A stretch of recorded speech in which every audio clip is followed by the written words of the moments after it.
Sahabat musafir yang terkasih dalam Tuhan kita Yesus Kristus, salam jumpa bersama saya Frater Andreas Ruu CMF dalam Musafir edisi Minggu 24 Mei 2020. Marilah kita mengawali Minggu Sapaan Firman ini dengan berdoa bersama. Dalam nama Bapa dan Putra dan Roh Kudus. Amin. Ya Allah Bapa kami bersyukur dan berterima kasih kepadamu atas segala perlindunganmu dan tuntunanmu dalam kehidupan kami setiap hari. Engkaulah lambang kesatuan mesra dengan Yesus Kristus Putramu yang tunggal. Ya Allah Bapa, sekarang kami ingin merenungkan sabdamu. Kami mohon, terangilah hati dan budi kami, agar kami dapat mengenal dan memahami sabdamu ini. Demi Kristus Tuhan dan pengantara kami. Amin.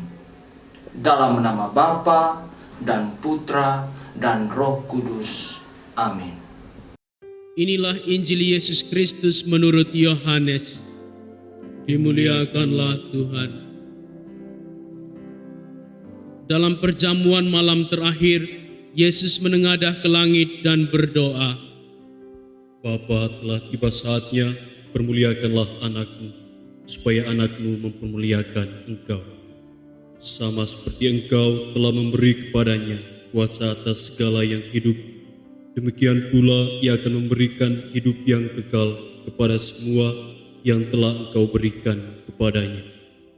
Inilah hidup yang kekal itu, yaitu bahwa mereka mengenal Engkau, satu-satunya Allah yang benar, dan mengenal Yesus Kristus yang telah Engkau utus.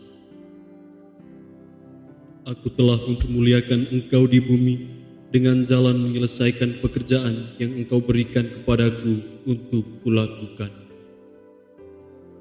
Oleh sebab itu, ya Bapa, permuliakanlah aku padamu sendiri, dengan kemuliaan yang kumiliki di hadirat-Mu sebelum dunia ada. Aku telah menyatakan nama-Mu kepada semua orang yang Engkau berikan kepadaku dari dunia. Mereka itu milik-Mu, dan Engkau telah memberikan mereka kepadaku, dan mereka telah menuruti firman-Mu. Sekarang mereka tahu bahwa semua yang Engkau berikan kepadaku itu berasal daripadamu, sebab segala firman yang Engkau sampaikan kepadaku telah Kusampaikan kepada mereka, dan mereka telah menerimanya. Mereka tahu benar-benar bahwa aku datang daripadamu, dan mereka percaya bahwa Engkaulah yang telah mengutus aku. Aku berdoa untuk mereka, bukan untuk dunia aku berdoa, tetapi untuk mereka yang telah Engkau berikan kepadaku, sebab mereka adalah milik-Mu, dan segala milik-Mu adalah milik-Ku, dan segala milik-Ku adalah milik-Mu. Dan aku telah dipermuliakan di dalam mereka, dan aku tidak ada lagi di dalam dunia, tetapi mereka masih ada di dalam dunia, dan aku datang kepadamu.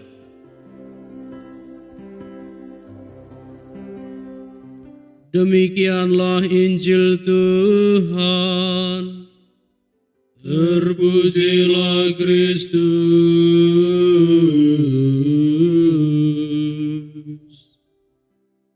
Sahabat-sahabat musafir yang terkasih dalam Tuhan, bacaan Injil yang baru saja kita dengarkan diambil dari Injil Yohanes bab 17 ayat 1 sampai dengan 11a yang berisi tentang doa Yesus.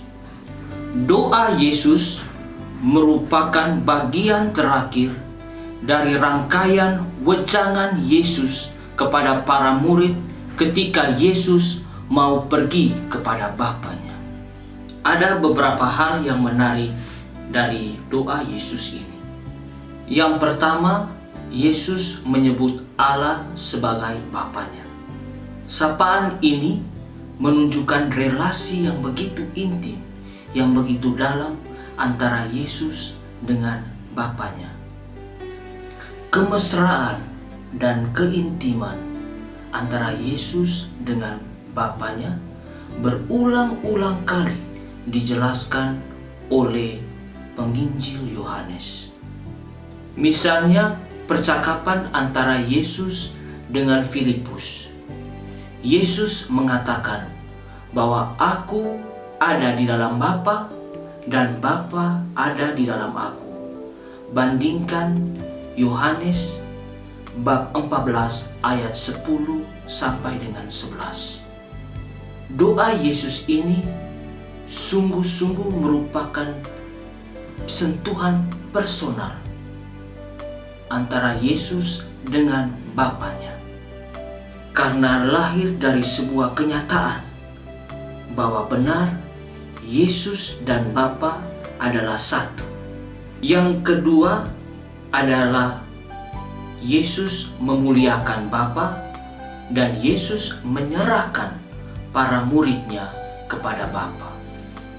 Pada bagian pertama, Yesus meminta supaya Bapa memuliakannya. Yesus mengetahui bahwa saat-saat terakhir hidupnya ia akan menderita, bahkan sampai wafat di kayu salib. Dalam semua peristiwa yang menyedihkan di mata manusia itu, Yesus memohon kepada Bapanya agar justru dalam peristiwa salib ia dimuliakan, ia ditinggikan oleh Bapanya. Kita tahu bahwa dalam Injil Yohanes, salib adalah momen peninggian dan momen pemuliaan Yesus. Dengan demikian, ketika Yesus dipermuliakan di dunia melalui salib, Bapa juga dipermuliakan. Penginjil Yohanes menunjukkan dengan jelas bahwa Yesus tidak berdoa agar terhindar dari bahaya salib, tetapi justru memohon kepada Bapa agar melalui peristiwa salib itu, Yesus dipermuliakan. Mereka adalah orang-orang yang berdosa, yang dengan tulus dan rendah hati menerima tawaran Yesus untuk diselamatkan. Mereka adalah para murid yang hari-hari berjalan bersama Yesus dari Galilea menuju ke Yerusalem. Mereka adalah Anda dan saya yang telah dibaptis dan kini sedang bersiara dalam iman dan harapan akan janjinya. Poin yang ketiga yang menarik dalam Injil Yohanes adalah Yesus memuliakan Bapa dengan melakukan kehendak dan pekerjaan-pekerjaan Bapa. Kita dapat membacanya dalam ayat keempat. Aku telah mempermuliakan engkau di bumi dengan jalan menyelesaikan pekerjaan yang telah engkau berikan kepadaku untuk kulakukan. Yesus tidak memuliakan Bapa hanya dengan kata-kata atau dengan doa semata, tetapi dengan menghayati hidup sebagai putra, bahwa ia harus melakukan dan menyelesaikan semua pekerjaan-pekerjaan yang diberikan Bapa kepadanya. Dan semua itu dilakukan demi kemuliaan Bapa. Sahabat musafir yang terkasih dalam Tuhan, berdasarkan ketiga poin penting yang sudah kita refleksikan di atas, yakni menyapa Allah sebagai Bapa dengan memuliakannya, mendoakan semua orang, dan melakukan pekerjaan-pekerjaan yang dikehendaki Allah, maka hendaklah doa-doa kita menjadi komunikasi yang intim, yang mesra kepada Allah seperti relasi Yesus kepada Bapanya. Kita yang berkomunikasi dalam doa menjadikan kita juga satu dengan Bapa dan Yesus Putranya. Sesama kita perlu kita doakan, karena kita tidak hidup untuk diri kita sendiri, tetapi juga hidup bersama dengan sesama kita. Tetapi apakah dengan berdoa kepada Allah dan mendoakan sesama dengan mulut saja itu sudah cukup? Ternyata tidak hanya berdoa, melainkan Yesus mau supaya kita menyelesaikan pekerjaan-pekerjaan yang telah Yesus lakukan sesuai kehendak Bapa. Pekerjaan yang tidak hanya berdoa, tetapi juga melaksanakan kehendak Allah, seperti saling mengasihi, saling membantu, saling tolong-menolong, dan saling berbela rasa dalam kehidupan kita setiap hari. Pengalaman tahun pastoral saya di Karya Sosial Atma Brata, Cilincing, Jakarta Utara menjadikan saya untuk lebih mengenal, mencintai, dan melayani Allah di dalam diri pribadi-pribadi yang miskin. Mereka yang adalah para lansia miskin dan tanpa keluarga.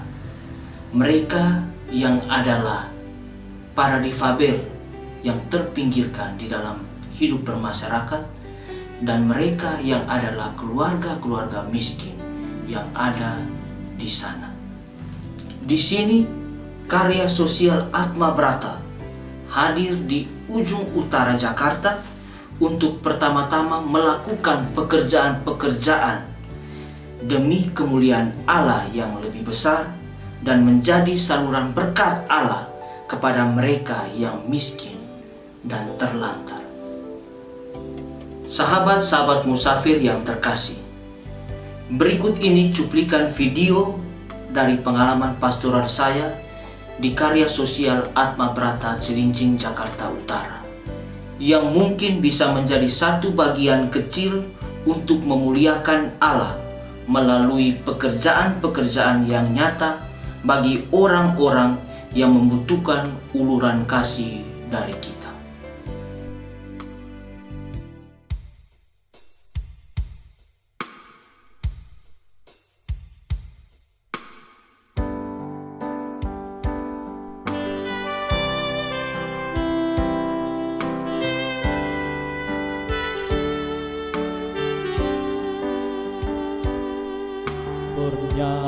Bernyanyilah bagi namanya, bermazmurlah akan perbuatannya, bermegahlah dalam kekudusannya, orang yang mencari Tuhan.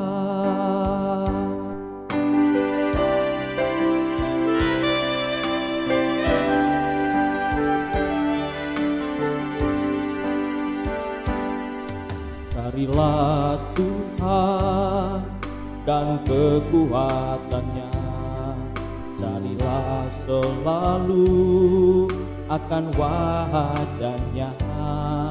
Ingatlah Tuhan akan umatmu yang selalu percaya padamu.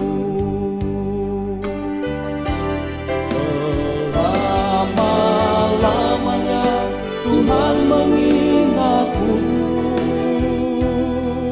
Ia ingat akan perjanjiannya. Selama-lamanya Tuhan mengingatmu, Ia ingat akan ketetapannya. Selamanya Tuhan melindungi